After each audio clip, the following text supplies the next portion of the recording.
Good morning and welcome to those who are here this morning, and condolences to family, friends, and loved ones. It's an unexpected, tragic event that's brought us all here together today.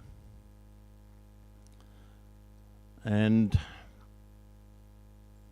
death never comes at the right time. Even when you're expecting it and you give permission to go off the life machine.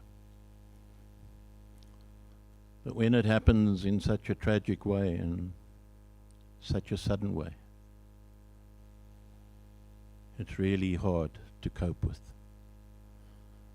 So to all the family today, those who've traveled from Europe, those who've traveled from other parts, our love and condolences go out to you this morning. And to those watching online, welcome. We know there's many who've been influenced by Nick and Pauline through life. And there are folks watching from across South Africa, Southern Africa, Switzerland, UK, other parts of Europe, and various other places. So welcome to our live stream, and welcome online, and to you as well, family and friends out there, wherever you are. Our love and wishes go out to you this morning as well. I'm going to ask Brendan, please, Pauline's brother, if he'll come forward and just give a word of thanks.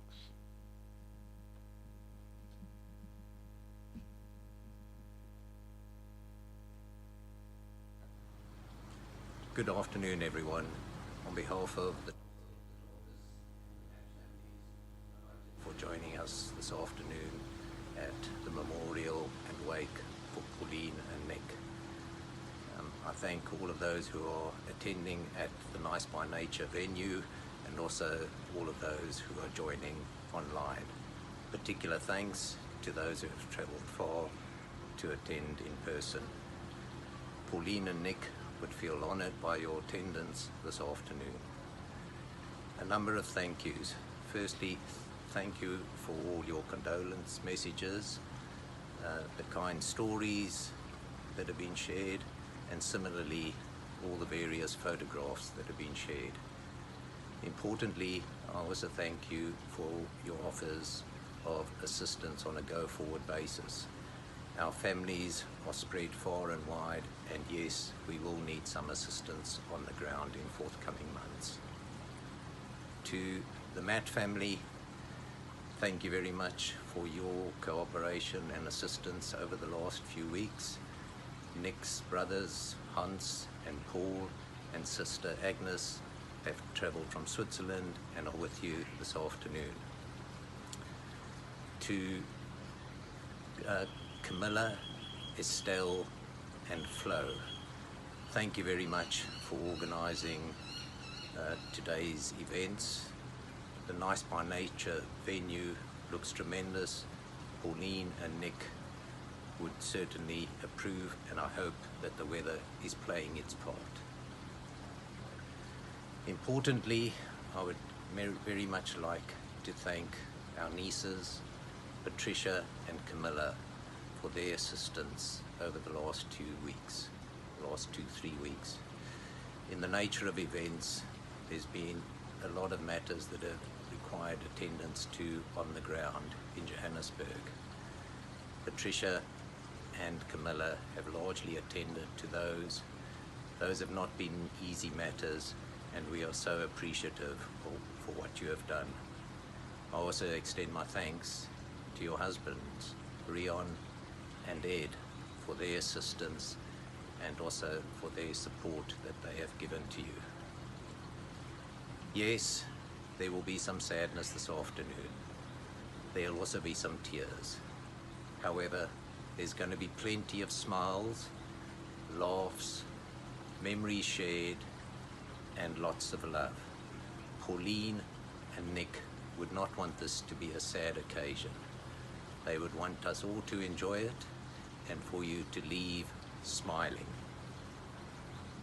I understand that some of Nick's wine will be present as part of the refreshments this afternoon. Make sure that you drink all the good stuff. I do, however, have a word of warning to you. I understand that Nick's schnapps is also going to make an appearance. Be careful with that. That is not refreshing. Nick served me a couple of glasses of that about 35 years ago, and I'm still recovering. Pauline and Nick have been together for 43 years, and they're still together.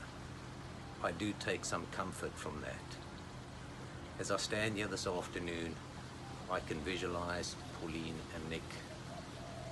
They are sitting together, hand in hand, looking at each other and smiling. And as Pauline and Nick so often did, they are speaking over each other or at the same time.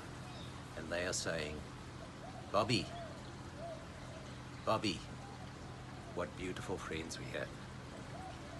Thank you, everyone, and God bless. Good afternoon, everyone. I'm going to ask Trish to come forward, please.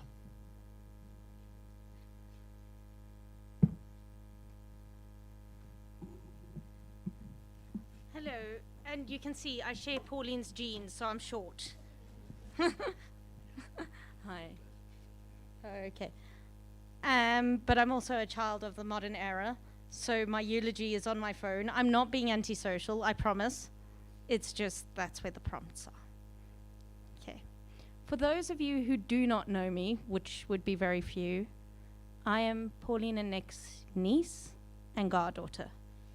I was Kathleen and Graham's youngest. My sister Camilla is the eldest.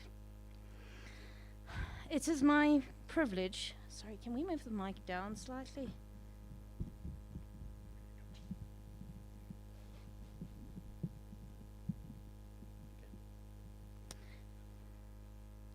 It is my privilege to tell you the story of the lives of two very special people, the people who were part of my Southern Cross. When people think of romance and love, names like Romeo and Juliet and Anthony and Cleopatra are mentioned, but those are tragic and short stories. This story is not. This is a story that is an enduring love story. It is the story of Pauline and Nick Matt. It is a story that spanned 2 countries and covered many miles, many of those in their beloved Combi and Land Cruiser.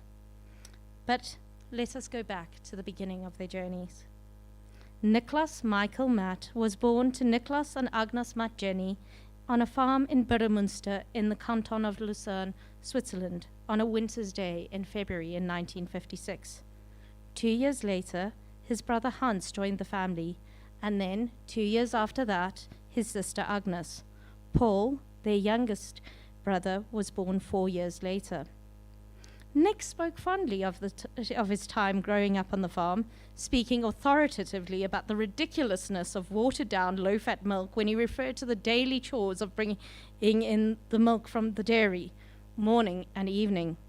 According to Hans, Barry, the family dog, accompanied Nick using the milk cart in summer and the sledge in winter. For all of his life, Nick had a soft spot for animals. Nick completed his primary and secondary schools years in Burmünster, and after he finished his schooling, the family moved away from the farm with its shared common room in the attic of the farmhouse to a huge canon's house at Shift 25, where the children all had a room of their own. While living at this house, Nick completed his 4-year apprenticeship as a car mechanic as Bainville-on-Sea, 8 kilometers away. Every day, no matter what the weather, he climbed onto his motorbike and drove to the workshop. After completing his apprenticeship, Nick was enrolled in the Swiss Army as a mechanic. After his time in the army was up, he decided to go to South Africa with his school friend Xavier Trussell to work and learn English. Nick's departure coincided with Hans starting a cooking apprenticeship in Europe and Agnes going to Geneva as an au pair. This gave the children's mutti a hard time. Initially, Nick's trips back to Switzerland were for weddings.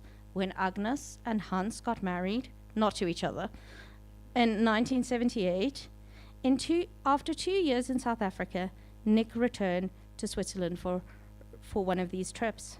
In Agnes's words, when Nick had left, she was a pubescent brat, but a lot can change in 2 years when you are young. Nick took Agnes to a fine restaurant in Lucerne for dinner, and they ate ostrich fillet, an unknown exotic dish. As they left the restaurant, Agnes asked, "Nick, when are you coming home?" And he looked to the sky and pointed at a plane, and he said, "Do you see that plane? It must be flying to South Africa. If I sit there, I will go back home." After 2 years, Nick had already found his home in South Africa. Around the end of the 1970s, Nick met the love of his life, Pauline Dardis. Pauline Dardis was the 5th child of Brian and Mary Dardis. She was born in Paardekraal Hospital in Krugersdorp on a South African winter's day at the end of June in 1958. Pauline attended St. Catherine's Convent for primary school and Florida Park High for high school. After leaving Parkies, she completed a year at art college, which she sometimes expressed regret for the financial strain that put it on her parents. However, in her later years, her art training has been put to good use, and some of her artworks are on display today. After leaving art college, she worked as a tapestry designer and a picture framer, before diverting into the mainstream business, where she worked on industrial and commercial property administration. It was here where she met her good friend Lenore. In 1988, she left the industry to work with Nick at TopTech, which was the automotive repair company that all of you know that Nick founded. Pauline and Nick had spent their first few years of their lives together in Heilbrow before moving into my parents, Kathleen and Graham's old flat in Greenside. From Greenside, they moved into the house in Church Street, where Nick spent many happy hours in the garden, initially focusing on growing vegetables, but later in life he developed an intense interest in trees and began cultivating indigenous plants, and occasionally bringing some back from the hikes to plant in the garden too. It was from their base in Church Street that Pauline and Nick really began to travel, often with their loved ones. It was always a joy when family or friends joined them on a trip, and they both loved showing off the beauty of South Africa. Nick was very proud of the fact that the Drakensberg Mountains impressed some of the Swissies one year. It was while Pauline and Nick were living at Church Street that they got married. For years they had been, in their words, practicing. However, from the 1st of January 1992, Switzerland was no longer automatically going to grant citizenship on the basis of marriage, and so, very pragmatically, Pauline and Nick decided that it was time to get married. Pauline frantically phoned the various courts to try and get an appointment, and finally got one at the Krugersdorp Magistrates Court for the 27th of December.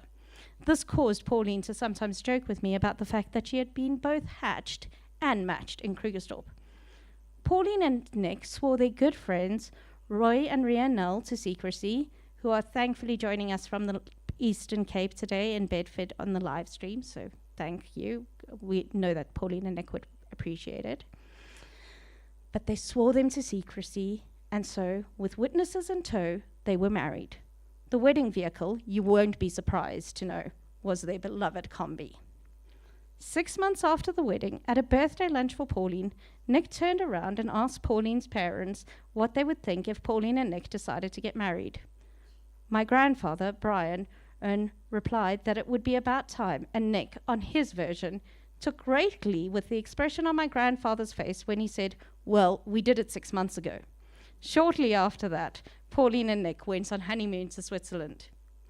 And in 1994, Pauline and Nick delighted on having a trip with Nick's Baba and Muti and Pauline's mom.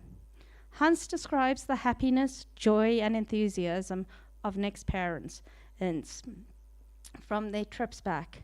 After 1994, some of the trips to Switzerland became sadder to say goodbye to Nick's mum and dad. But then there were some joyous trips again for Michael's wedding and for Judith's. And if I'm forgetting any of the other Swiss family, please forgive me. Whenever and wherever the Mats travelled, they embraced the experience with joy and wholeheartedness. Agnes once shared the story of being on a hike together. Once I was with Nick and Pauline on the beach, a hike which lasted for 5 or 4 days. I think we started in the Kai mouth. To our left was always the ocean. Each of us carried our luggage, which we needed for 5 days, in our backpacks. So each backpack was about 10 to 12 kilograms. We also had to carry the food for these days because there was only one shopping opportunity on this route. It was really not a tourist route. Nick's backpack must have been about 20 kilogram though. He carried the cookware for himself, Pauline and me, and some of the provisions in his backpack. On the left side, the sea with its steady roar, on the right hand, the land. It was fantastic. Our path was always different. Sometimes we walked on meadows between grazing and bleating sheep. Sometimes it was the fine sandy beach. Sometimes shell beach. Sometimes crossed a riverbed. Once the path was full of very large round pones, like a washed-out riverbed. Pauline, with her small feet, hardly found a foothold and had to be enormously careful not to fall all the time. She was almost at the end of her strength. Nick unceremoniously took off her backpack and hooked it around his front. Then he took her by the hand and led her, and he cheered her up. "Come on, Bobby, you can do it. One more piece and one more piece." Always with a smile and a sweat pouring down his face. He gave us a little glimpse of how great his care and love was for his Pauline. The overarching narrative of Nick is one of pride and kindness. Pride in his name and pride in his work ethic and being proud of taking care of the people he loved. I remember how tenderly he looked after me on the terrible night when my father died, and I believe we should carry that legacy forward. But Nick was also full of mischief, a delightful sprite of chaos. He didn't hesitate to have fun and enjoy life. This was something he shared with Pauline too. Along with the love of fine food and joy and wine and joy in nature, they knew how to take joy in the ordinary and spend time with loved ones. Many of us might have seen their delightful camping trip that they had in their own backyard when the world went into lockdown in March of 2020. Pauline's narrative is a narrative of a multicolored art, mixed media art collage filled with hugs and love. Sue Campbell, her good friend from pottery, told me of the number of people who had traipsed through her shop in Clarence and said, "I don't know you, but I have been instructed to give you a hug." This is something that the ballet girls have also commented on and said that they really could do with some red hugs. I could go on and on. I really, really could. But unfortunately, time. So before I read a tribute from my sister, I need to give some thanks to the family from all over the world, from the Eastern Cape to Northern England and Southern England, to Melbourne, to Santiago, to Switzerland. Thank you all for the support and love. I know Pauline and Nick would appreciate it. To the many people in their lives who have shared stories with us. To the hiking club for their assistance on the scene and with organizing this week. To Adolf, Dolph, Eaton, and Rosie, thank you so much for the love and support. You have both been amazing. I do not have words, which is an unusual occurrence. And now, some words from Camilla. Every girl needs an aunt and uncle. Not just any aunt and uncle, but people that can show her how the world is in all its glory and describe the world using the colourful language that it sometimes requires. Pauline and Nick were these people. They should have been known as Auntie Pauline and Uncle Nick's, but these terms were banned of reference from about 1988, and from henceforth they should be known as Pauline and Nick. In my head, I always said Auntie, but I never dared utter it aloud. They were never a substitute mum and dad, even when mum and later dad passed away. They were always what an aunt and uncle should be, people you can laugh and confide in, a safety net and a homing beacon, to make sure you never lose your way. I was lucky. This particular aunt and uncle had a sense of adventure that they gladly shared with me. I remember riding with them in the combi for weekends away from a young age, being given free rein of their CD collection, enjoying live music together, fishing, walking and exploring, usually camera in hand. These adventures gradually started to include wine once I reached the appropriate age, and that was when the conversations really got going. Pauline and Nick were not the type to withhold their opinions. Nick gladly and relentlessly teased me for becoming a pom, and Pauline poked fun at the many boyfriends she was introduced to. You can't buy that kind of honesty, but it comes with a deep trust and love that is irreplaceable. It is strange what happens with time. Pauline and Nick didn't ever age to me, and now they never will. Pauline and I will forever be laughing about whatever topic we are speaking about, no matter how serious the topic. Nick will always be happily discussing life, the universe, and everything else with me over yet another glass of wine. Pauline, whenever I plait my daughter's hair, I have always and will always think of you. When I learn something about a song or a piece of music, I will continue our conversations about this. When the world frustrates and grates or hurts, your pragmatism will hopefully bubble to the surface, and you will be the voice inside my head.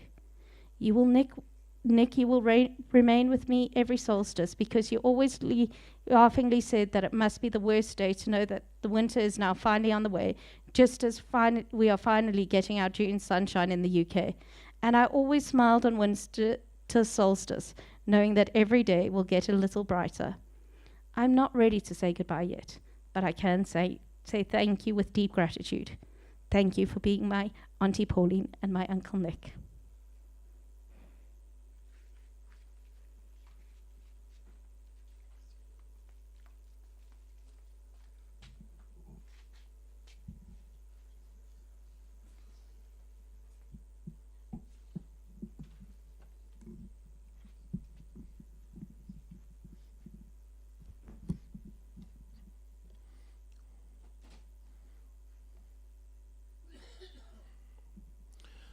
Thank you, Tricia, and thank you as well for your contribution, remembering, I won't say it, your aunt and uncle. So today, as family and friends, we gather to say our final farewells to Pauline and Nick. We are thankful for all that they gave us in this life, their warmth, their love, their hospitality, their humor, and their friendship. We've already heard what an influence it's had on different lives. Thank you also for your acceptance and wisdom and the joy you brought wherever you went, whether you were at home or whether you were traveling. And while we will miss you both terribly, we are thankful that you now have the peace you deserve. For those of us who remain, as we continue on our journey in this life, our love surrounds you, Pauline and Nick, day by day. We will honor your lives in our memories, and though no longer visible, you will always remain part of our lives, in the most special of all places, in the depths of our hearts. The time has come for us to bid you farewell. We will let you go in peace, treasuring your love and promising to support and love each other in these coming days and weeks through our bereavement. And I believe if Pauline and Nick were able to send a message to each one of us today, the message would go something like this: do not stand at our grave and weep. We are not there. We do not sleep. We are 1,000 winds that blow. We are the diamond that glints like snow. We are the sunlight on ripened grain. We are the gentle, refreshing rain. When you awaken in the morning hush, we are the swift, uplifting rush of quiet birds in circled flight and the soft stars that shine at night. So do not stand at our grave and cry, we are not there. We did not die. We did not die. None of us do. We just live deep inside of you. So may their lives and legacy live on in each one of us today.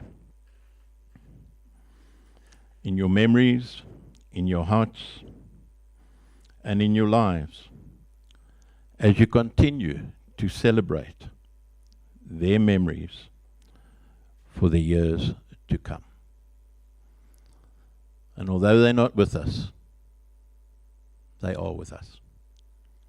Each one of you here today has got memories, whether it be a hike in a mountain, whether it be a drive in the combi, whether it be a private word that only you and they know that you had together. Each one of you have got memories. And may those memories live forever in your hearts as you treasure the love of Nick and Pauline.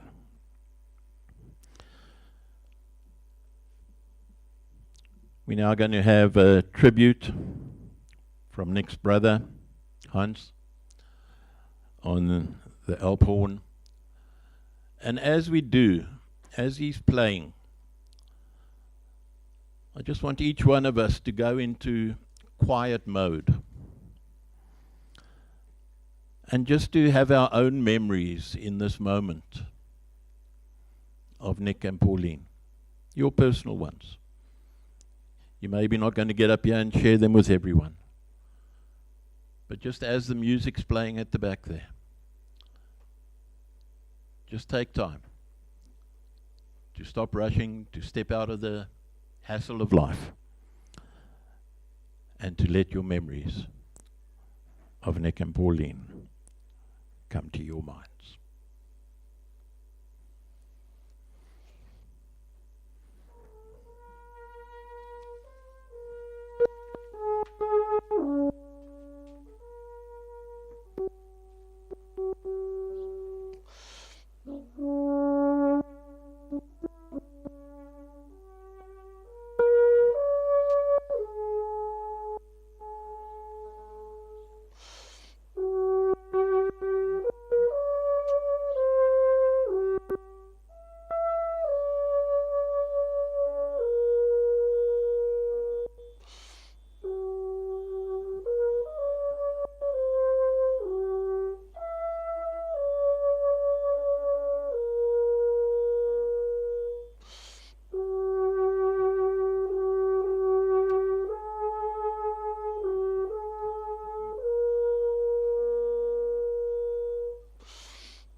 We are now going to have 3 tributes, and the first one will be from a school friend, sharing the memories of days gone by, and then a tribute to a sister by Tony, and then a video from the Walking and Hiking Club paying tribute as well. And then after that, Flo will come forward as well. So if I could ask Rosalind if she'd come forward at this point. And then after Rosalind, Tony. And then after Tony, we'll go straight into the video of the hiking club.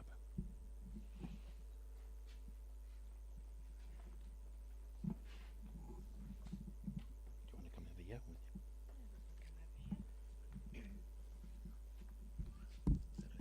That's fine. Thank you. Hello. My name is Rosalind Cassidy.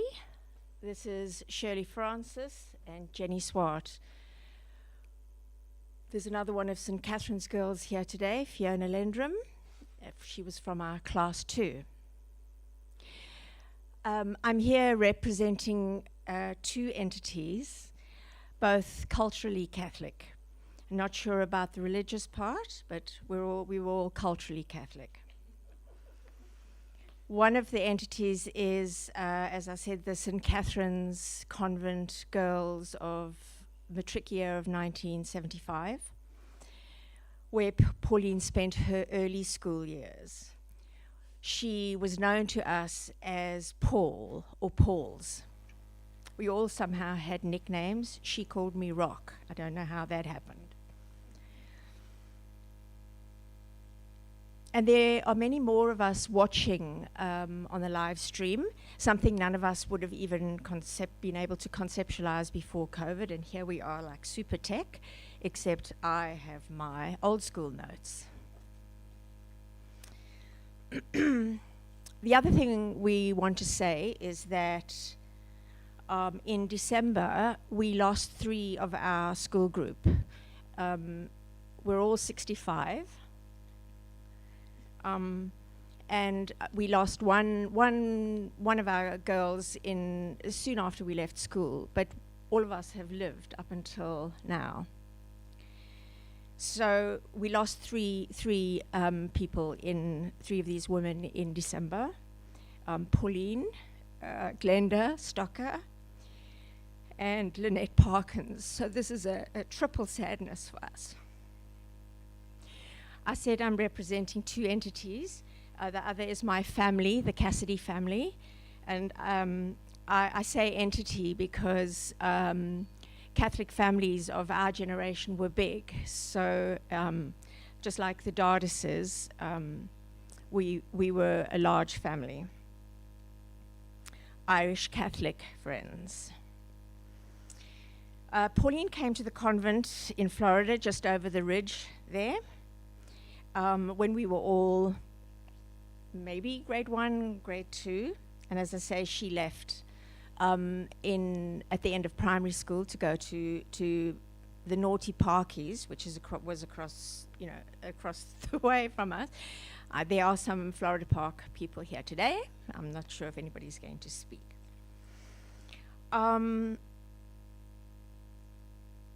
So many of us stayed at the convent up until matric.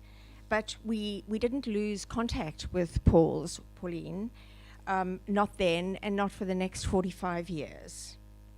She remained a very vibrant part of our lives until her sudden death.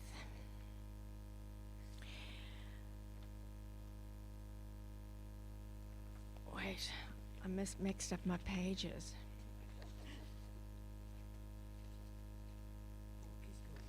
Yeah, a Parkies girl wouldn't have done that, no.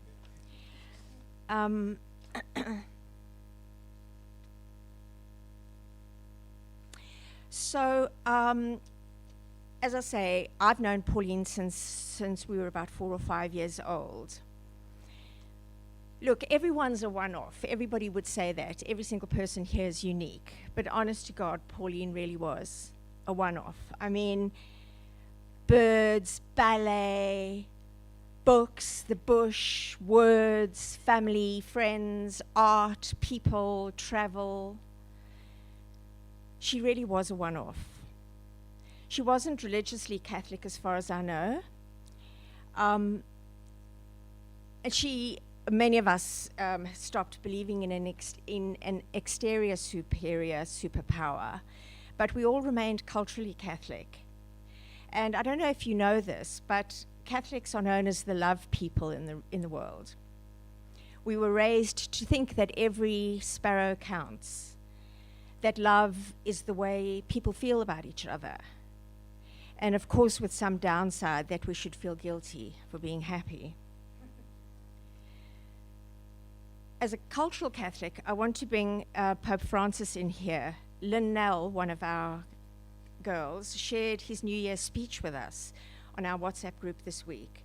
It was pretty amazing and actually relevant to the real world.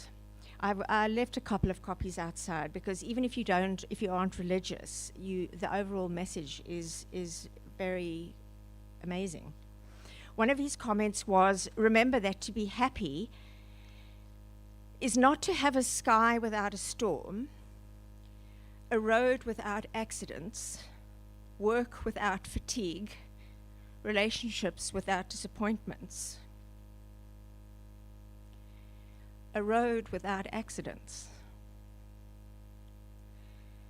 How deep do we have to dig inside ourselves to remember that we can be happy, even though that we've all faced the reality of a road that had a terrible accident?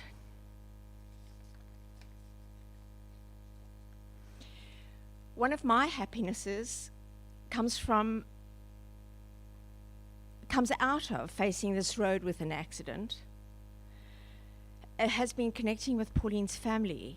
Yvonne in the UK, Brendan in Melbourne, Tony here.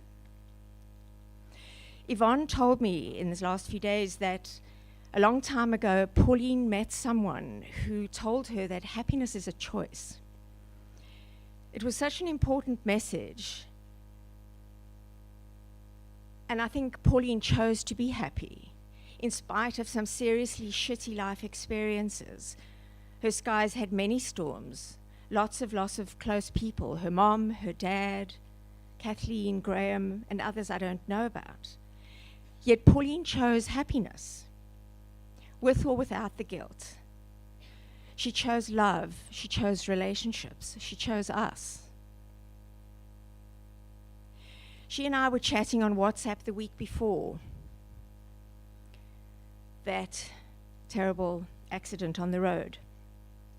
She wanted information about funerals, about financial help for funerals in the UK, because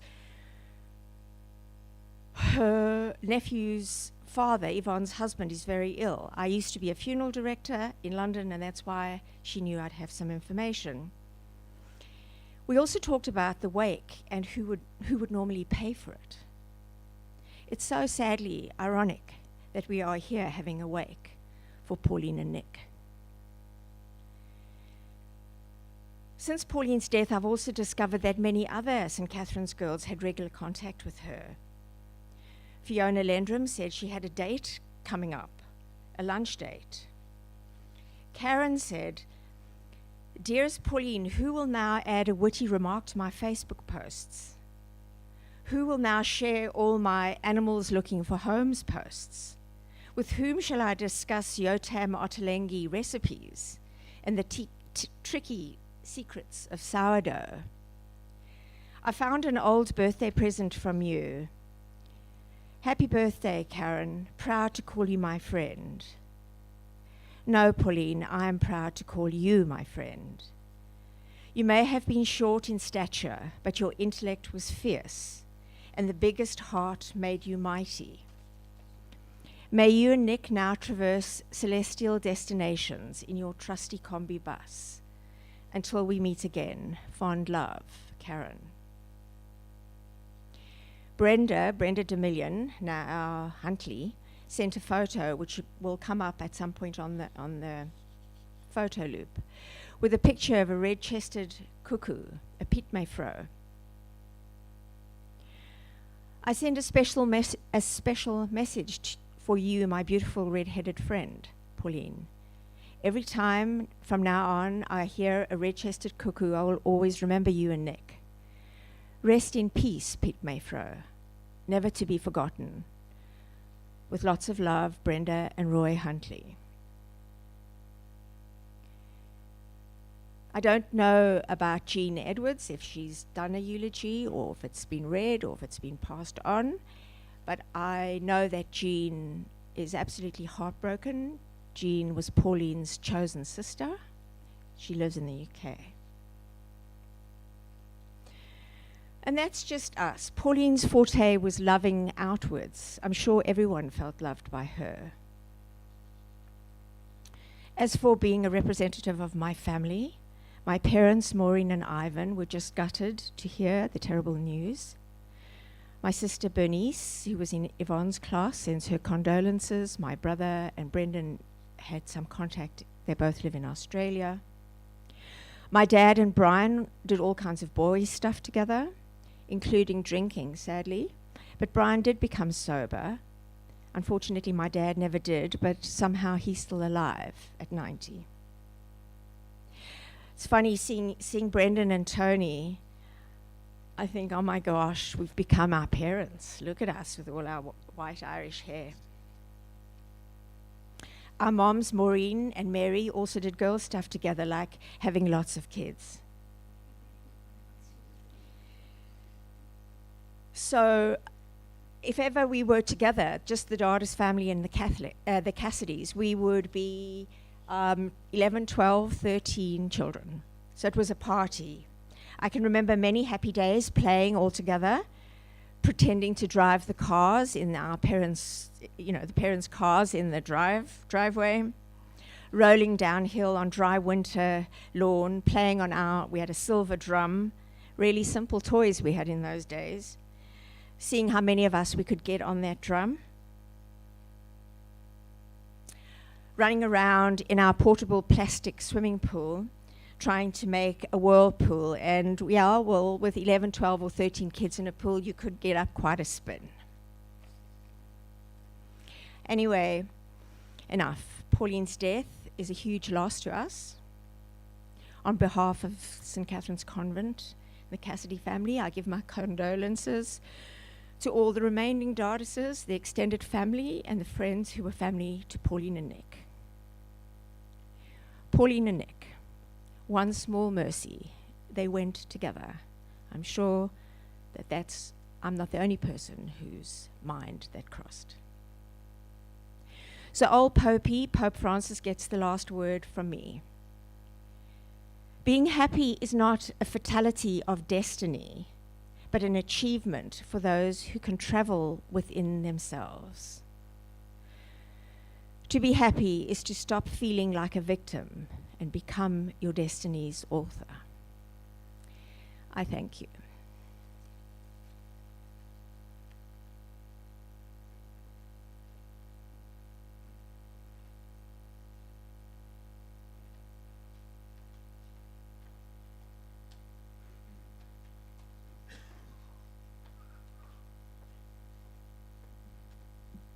Good day, all. Thank you for being here. I've got tributes from my brother Brendan and my sister Yvonne, which I'd like to read to you. And while we're doing that, Brendan was a little bit of a sneak. There's a little verse that has to be sung, or one little sentence at the end of his tribute.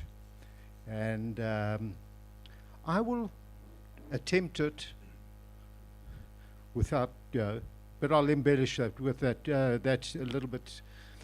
But when I've finished my tribute, I would love it if you would all just join in and sing it 3 times. The message and tribute to Pauline by Brendan Dardis. I'm devastated by the passing of Pauline and Nick Pauline was my immediate older sister. She was accordingly my big sister, all of 5 foot.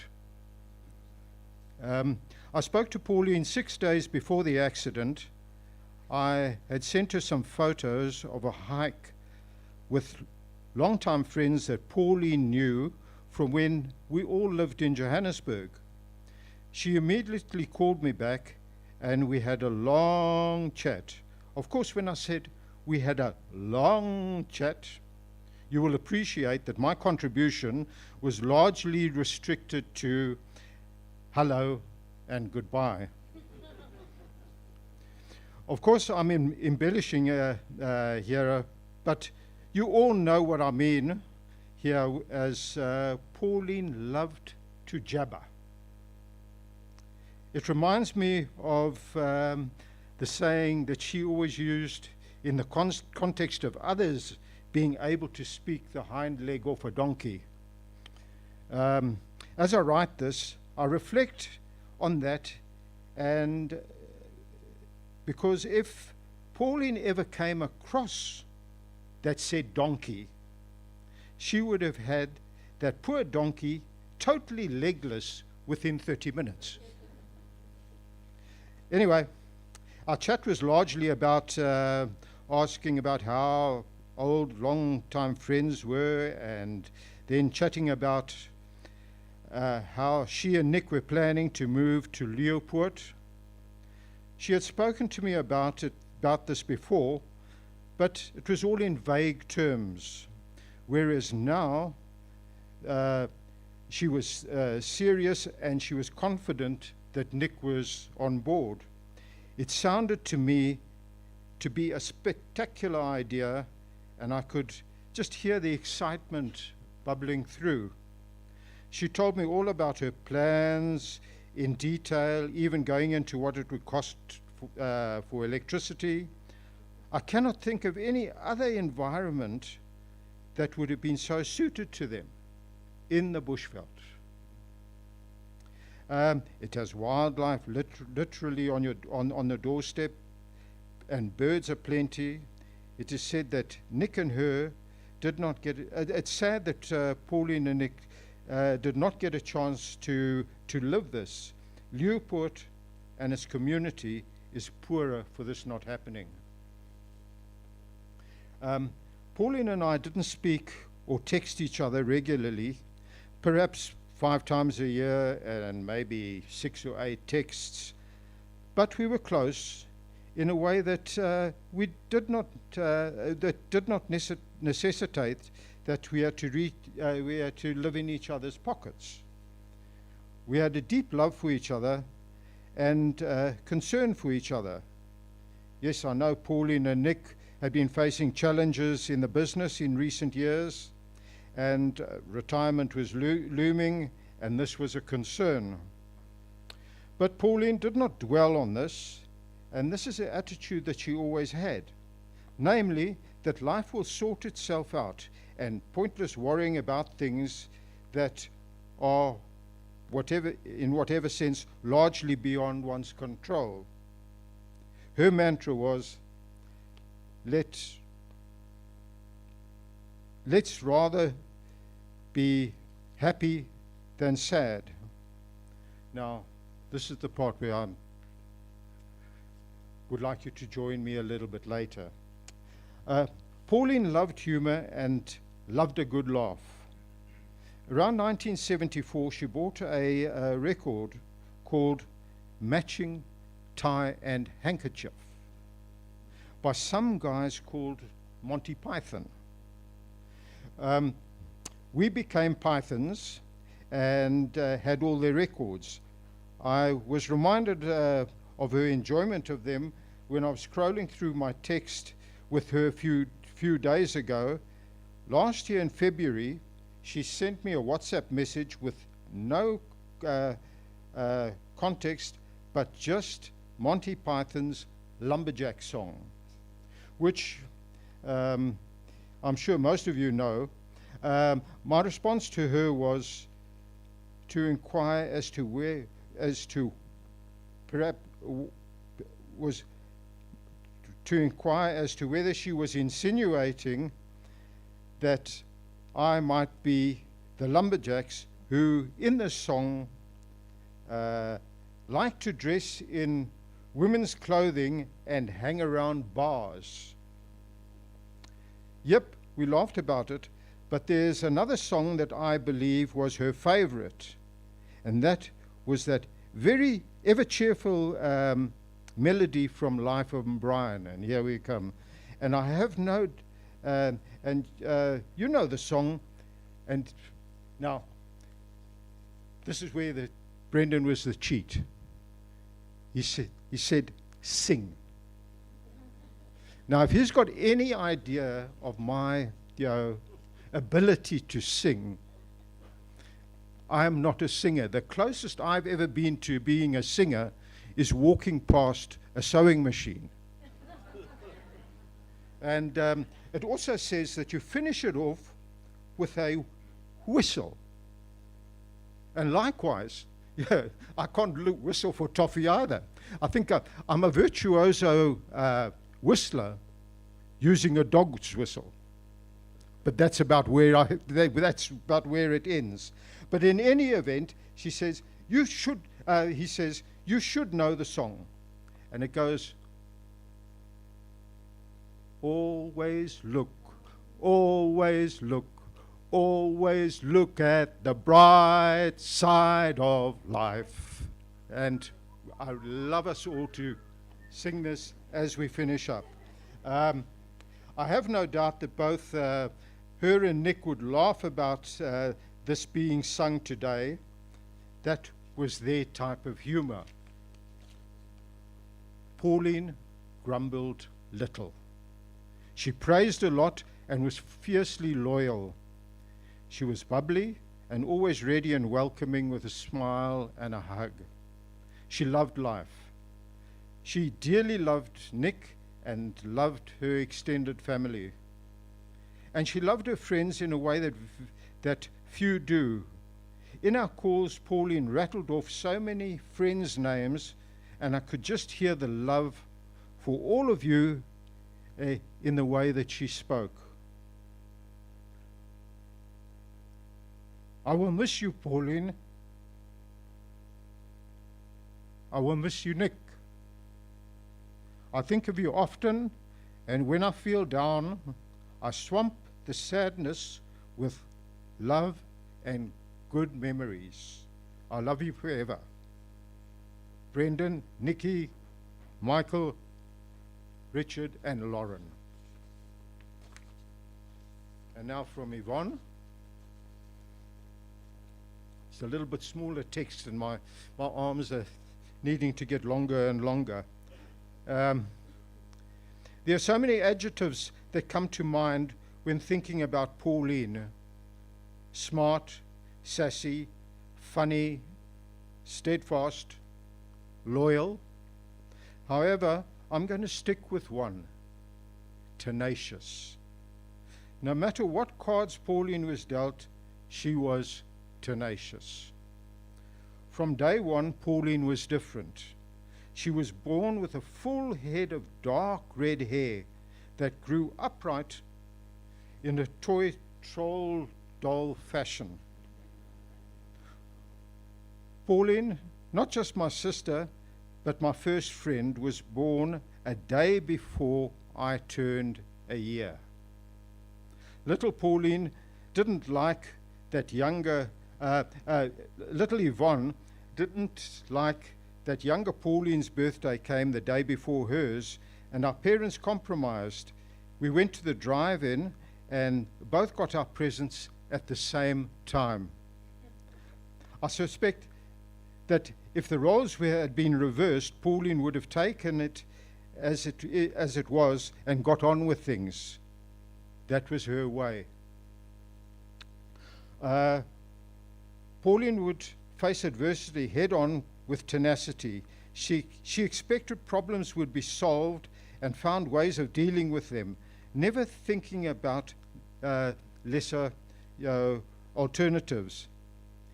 When Liz needed a home for holidays It was Pauline who went to our parents asking them to take in another, and Elizabeth became another one of our family. And I'd like to acknowledge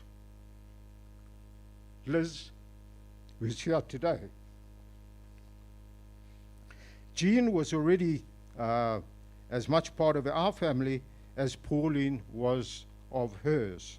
I cannot think of any occasion where Pauline didn't find a solution.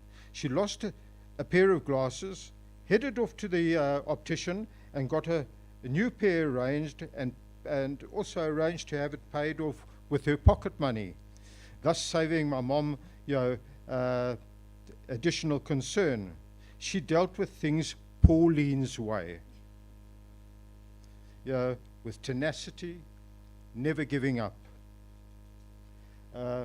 Friends will recognize Pauline's tenaciousness. Once a friend, always a friend.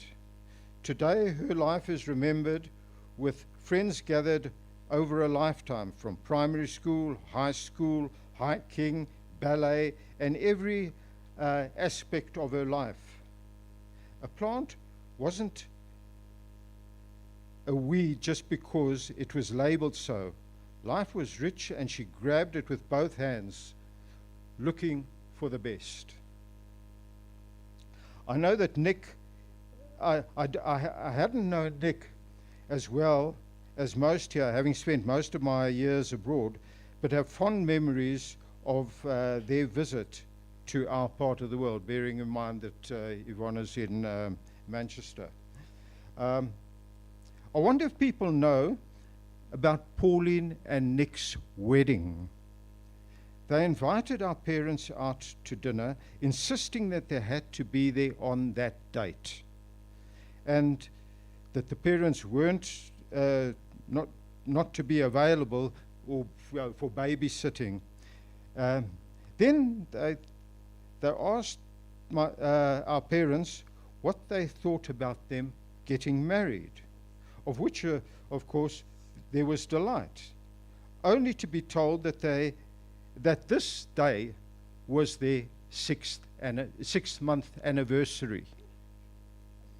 Yeah, it was while Nick and Pauline were away on holiday that our dad became poorly and died 3 months later. They joked it was the surprise of this particular announcement that he didn't get over. They weren't ones for convention, as you well know, Pauline and Nick, and they had big hearts. We will miss you. We'll miss them awfully. However, as we gather, in person or online, we will all have our own Nick and Pauline stories to tell. Thank you. Now it's me. I had a whole list. I had a story. I had everything, and then I saw the program, and I thought, now, by the time it gets to me, everything will have been said. So I tore it up, and basically, looking at Pauline, gee, she had a hard time. When she was born, she had what we would like to normally call now a lazy eye. She had a squint. And in those days, the only rectification for this was to wear a pair of glasses, spectacles, with a patch, so that you only used your weak eye so as to strengthen it to try and get your eyesight correct. So here she was a small girl, off to school, patch, you name it, but did it get her down? No. Anything, she was a small package. Did it get her down? No. Everything that she did with gusto. Yeah? And you have to salute that sort of thing. And I look at it and I think, all the school friends still around, Yeah. Then we go into when she was in art. When she was a kid still, doing ballet. Now, could you picture Pauline doing ballet with Jean? But she did it, and she carried on loving ballet right through all the years. She had a group, the ballet girls that used to go to all the various performances and so on. And this is Pauline. The same thing, she got involved with the camping, with the hiking, with the, whatever it was. It was done with gusto and enjoyed. Everything was a joy. And, we're looking at a situation now where with the tragedy that has happened, but every time that I look at this thing, I'm always very, very conscious of the way that they would prefer to look at it. Yeah. Pauline and Nick's life was magic. Let's rather look at the magic, not the tragic. Then I just want to digress now. A lot of our family aren't here. And when I say our family, I'm talking the Dardis family. I really am not in a position to talk too much of on the part of the Matt family, but the sentiments are the same. But the Dardis family, our generation, my generation, grew out of the Dardis-Lenehan union. And we have been inundated with love and wishes from the Lenehan family as well. And while they're not here, just their absence doesn't mean that there wasn't caring. There was plenty of caring. And insofar as when we leave Joburg again tomorrow, we will be joining up with part of the Lenehan family for the night. So they are with us totally at the same time. And talking about that, because obviously we don't live here, Judy and I, we don't live here any longer. We're down in the Eastern Cape.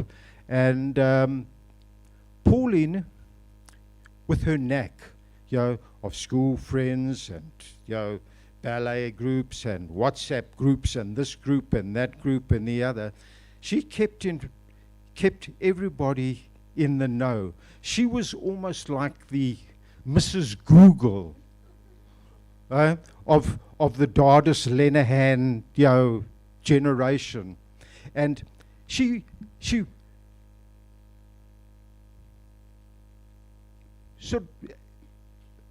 heard somebody was going on holiday. Where are you going? Getting information.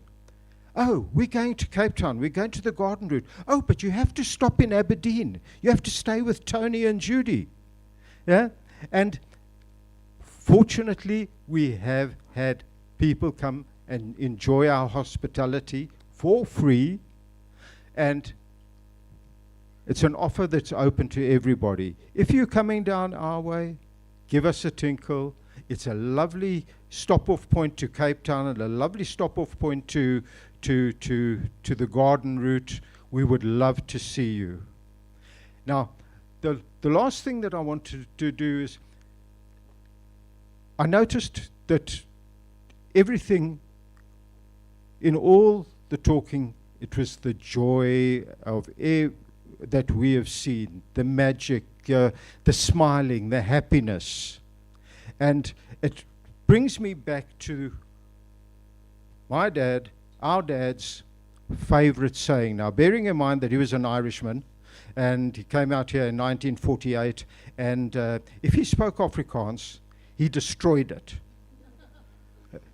But the one thing that was absolutely, absolutely apt, and it is apt in the way that we look at how our memories and everything should be shaped with Pauline and Nick. And the Afrikaans saying was, hou die blink kant bo. Keep the shiny side up. Always be smiling. And that is it. Hou die blink kant bo. And now, 3 times. Are you ready? Okay, and you remember the verse, of course? Always look on the bright side of life. Here we go. Always look on the bright side of life. Always look on the bright side of life. Always look on the bright side of life. Thank you, everybody. I can't do it.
Dearest Nick and Pauline, words cannot express the sadness that I feel and the thought that I will never see you again.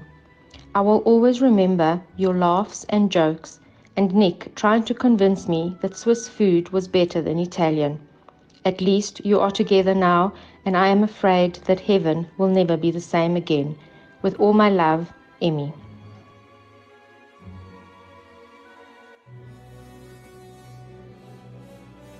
Nick and Pauline, you have both given me such wonderful, laughter-filled memories. And although I won't see you again, you will be forever in my heart.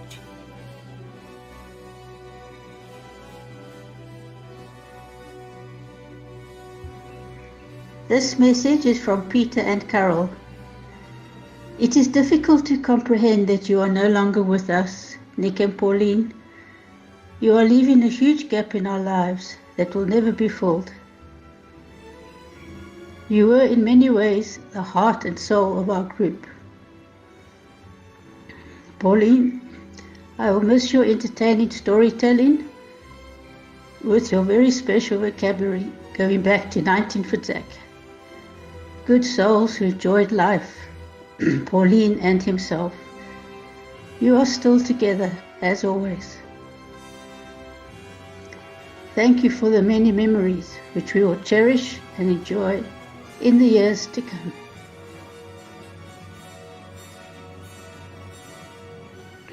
Dear friends, Nick and Pauline will bring back fond memories forever, not just as fellow hikers, but as very dear friends. You will be with us on all hikes going forward. And just a small quotation from John Lennon: count your age by friendships, not years. Count your life by smiles, not tears. Your dear loving friends, Tony and Nicole. My fond memories of Pauline and Nick is that they shared so much and had so much in common. They were, to me, a true team and a true partnership. Their travel stories always encouraged me.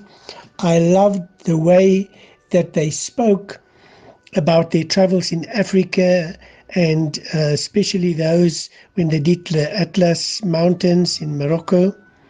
I will also miss their knowledge about nature, either it be birds, trees, and so forth, and their love for good food and interesting drinks. They were excellent hosts, and we were privileged to be entertained by them, and it was always very difficult to part ways after a very nice get-together. When I first met Pauline at a hike, she called me a new best friend, which made me feel so welcome. I will also remember Nick and Pauline as one of the most interesting and fun couples I have ever met. May they rest in peace.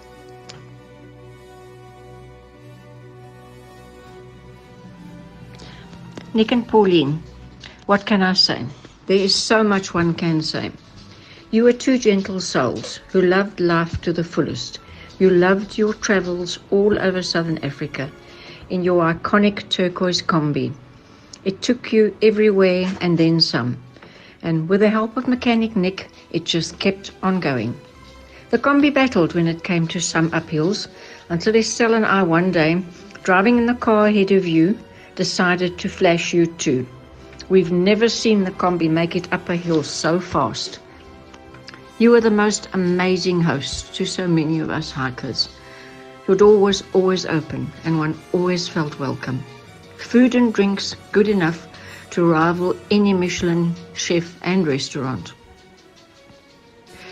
You guys will be sorely missed on all our future hikes, with a big empty void being felt as we trudge along. And Pauline, please give them hell with your definite maybe when it comes to the booking on the roller coaster of the Forever Express. You guys leave a huge empty space in my heart.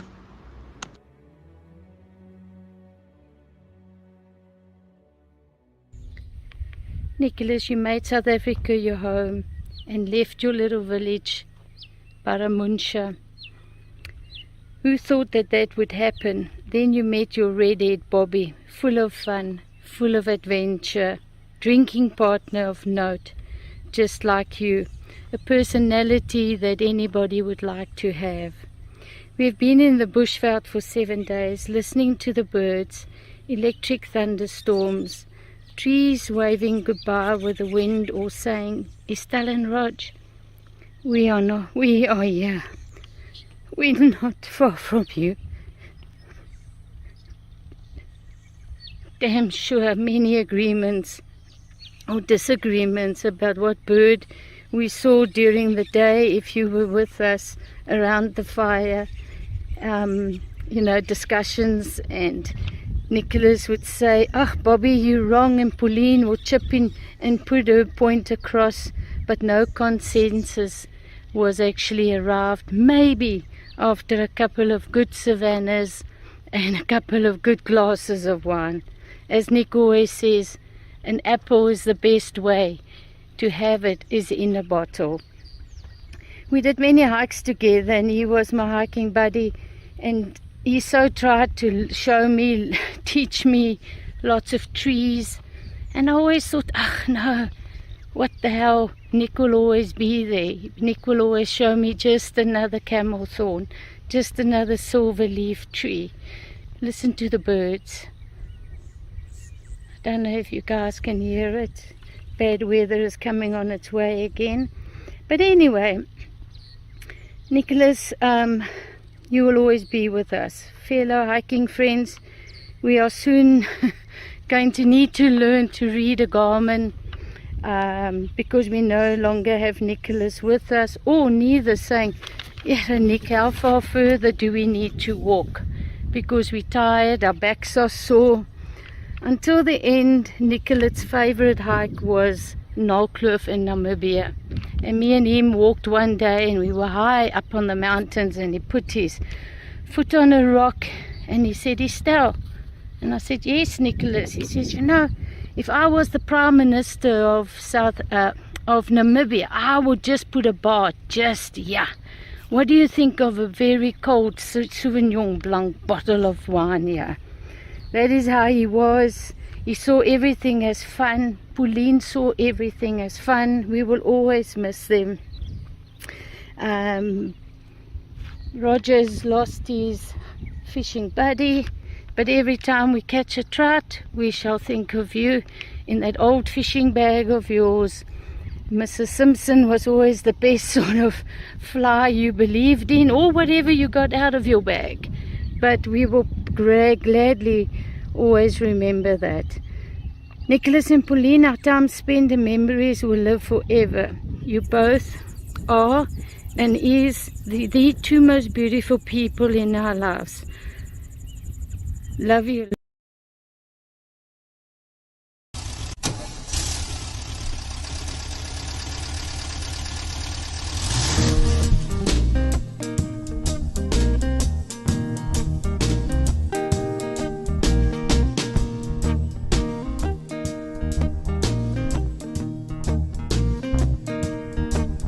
When you drive the combi, you can go all day.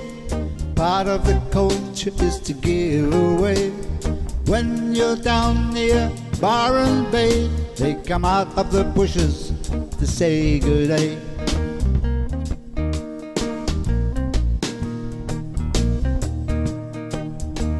There's something about them that makes you feel good.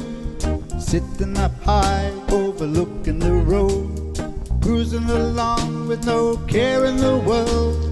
And they're really good for picking up girls. Driving a Combi is where it's at. I wouldn't be seen in that. Good day, everybody. I've just been informed I won't have a mic because the sound is going off. But if the hikers, they know me well, you will hear me everywhere and anywhere. So yes, I have a very loud voice and I'm always heard. So if anybody cannot hear me, please do say so, but I'm sure you can. If I suddenly turn my back on you, it's purely because I'm a little bit too emotional, but I will carry on speaking as best I can. We are all here today to celebrate the lives of two very, very special souls, our hiking buddies, Nick and Pauline. Lives